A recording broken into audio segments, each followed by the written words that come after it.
that your father is the most valuable person in your life. Irrespective of who he is, with all of his flaws and all of his mistakes, he is your father.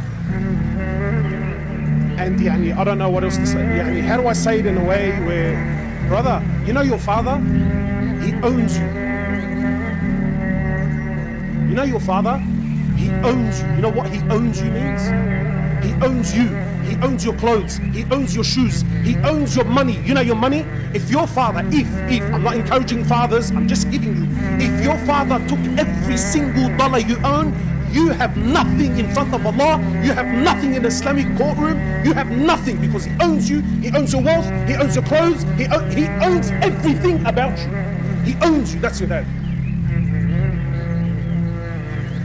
And don't ever think in your life that any man on this earth will ever love you and care for you and want goodness for you more than your father. Impossible. I'll challenge anyone. Wallah, the kaf, you know, if your father slapped you with all his heart, the kaf from your father is more beloved, should be more beloved and dearer to you than 1,000 hugs from the boys on the street, from 1,000 hugs from your wife, from 1,000 hugs from your children, because that kaf that comes from your dad, you know exactly where it came from. Whereas those hugs on the streets and those hugs that come from your wife and those hugs that come from the wallah, you don't know what price you're going to pay behind those hugs and those smiles. But whereas with your dad, you know exactly that when he whacked me, as much as it hurts, you know it came from the core of his heart for your goodness only.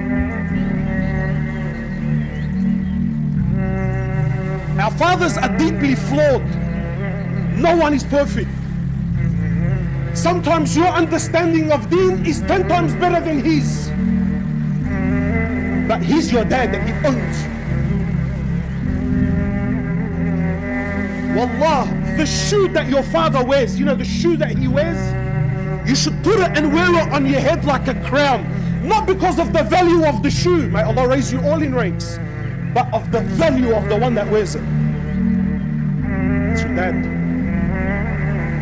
And it is unbelievably selfish that a young man comes and says to me, but why can't I do what I want? Wallah, brother, I got news for you. You, my brother, and you, my sister, you didn't fall from the sky.